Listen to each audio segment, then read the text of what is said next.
राज्याची मिनी विधानसभा म्हणून ज्याला ओळखले जाते अशा स्थानिक स्वराज्य संस्थेच्या निवडणुकीचे पडघम राज्यभर वाजायला सुरुवात झालेली आहे। नगरपालिका नगरपंचायतसाठीचे नामांकन अर्जही भरून झालेले असून राज्यभर प्रचार सभा आणि नेत्यांचे दौरेही सुरू झालेले बघायला मिळत आहेत।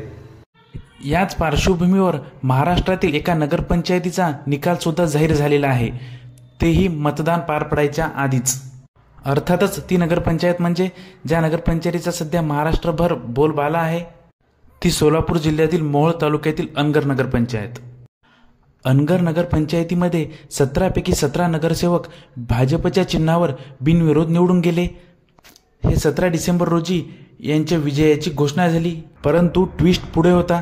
आता 17 पैकी 17 नगरसेवक बिनविरोध निवडून गेले म्हणजेच नगराध्यक्ष पदाची निवडणूकही बिनविरोधच होईल अशी सर्वत्र चर्चा होती।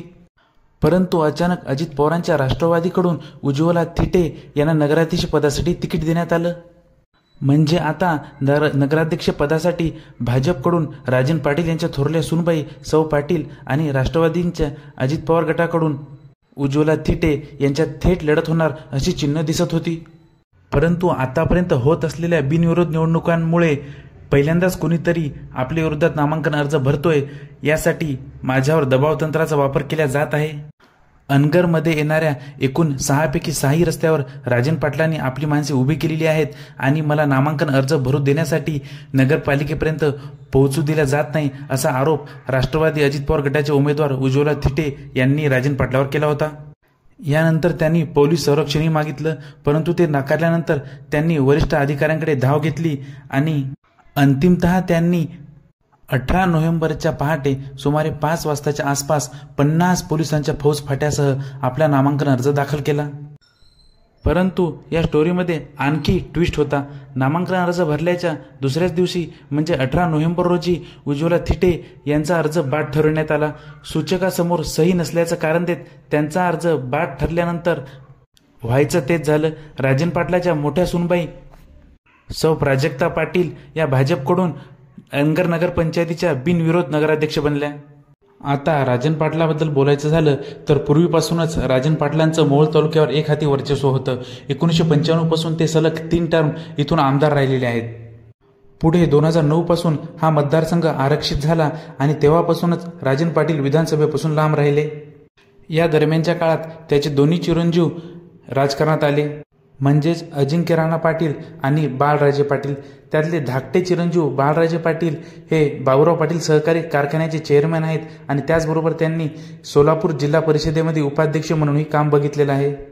याच दरम्यानच्या काळात मोहोळ तालुक्यातील राष्ट्रवादीमध्ये उन्मेष पाटील यांच्या रूपाने नवीन नेतृत्व उदयास आले, पण तरी विधानसभेला मोहोळचा राष्ट्रवादीचा उमेदवार ठरवणे, त्यांना निवडून आणणे ही जबाबदारी राजन पाटील पार पाडत राहिले। परंतु नुकतेच 10 ते 12 दिवसाआधी राजन पाटील यांनी आपल्या दोन्ही चिरंजीवासोबत भारतीय जनता पार्टीमध्ये अधिकृत प्रवेश घेतला आणि याचमुळे उन्मेष पाटील यांना राजन पाटील यांच्या विरोधात शह देण्यासाठी फ्री हँड मिळाल्याचं बोललं गेलं। याच गोष्टीचा फायदा घेत उन्मेष पाटील यांनी राजन पाटलांवर उघड टीका करायला सुरुवात केली। अनगरमध्ये राजन पाटील दडपशाहीचे राजकारण करतायत, एक हाती हुकुमशाही चालवतात, या शब्दांमध्ये त्यांनी राजन पाटलावर टीका केली। हा वाद होतो न होतो त्यानंतर लगेच बाळराजे पाटील यांनी 17 बिनविरोध विजयी झालेल्या नगरसेवकांच्या रॅलीमध्ये अजित पवारांचा एकेरी उल्लेख करत कोणाचाही नाद करायचा पण अनगरकरांचा नाही असे म्हणत थेट अजित पवार यांना चॅलेंज केलं। ही ठिणगी पडताच त्यांचा हा व्हिडिओ राज्यभर सोशल मीडियाद्वारे व्हायरल झाला। त्यामुळे तालुक्यात राष्ट्रवादी विरुद्ध भाजप असा संघर्ष उभा राहिला। हा वाद शिगेला पोहोचू नये म्हणून अगदी दुसऱ्याच दिवशी राजन पाटील यांनी या वादावर पडदा टाकण्यासाठी अजित पवारांची माफी मागितली। माध्यमांशी बोलताना ते असे म्हणाले की माझ्या मुलाच्या तोंडून न कळत भावनेत उत्साहात जे अपशब्द गेलेत ते व्हायला नको होते, त्याबद्दल मी अजितदादा आणि पवार परिवारांचं अंतकरणपूर्वक दिलगिरी व्यक्त करतो, क्षमा व्यक्त करतो। मोठ्या साहेबांच्या चरणी मी नतमस्तक होतो। माझी विनंती, हा विषय आता थांबवावा। अजितदादांनी पार्थ किंवा जय सारखं समजून बाळराजे पाटलांना पदरात घ्यावं। याच पाठोपाठ बाळराजे पाटलांनीही अजितदादांची दिलगिरी व्यक्त केली। ते म्हणाले, अजितदादांना चॅलेंज देण्याइतका मी मोठा नाही, पण अजितदादांचे काही लोक आमच्या परिवाराला बदनाम करत होते, अनगरला बदनाम करत आहेत।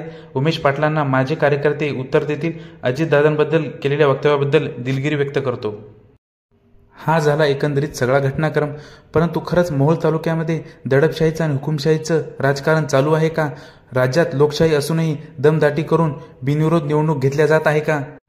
काही राजकीय जाणकार मंडळींचं असं म्हणणं आहे की मागच्या 68 वर्षापासून म्हणजे तत्कालीन ग्रामपंचायत आणि नगरपंचायत अनगरमध्ये बिनविरोधच निवडणूक होते. आतापर्यंत होत आलेल्या बिनविरोध निवडणुकीचा स्तुती करणारी राष्ट्रवादी आज मात्र कडाडून या गोष्टीचा विरोध करत आहे, हेही तेवढंच सत्य.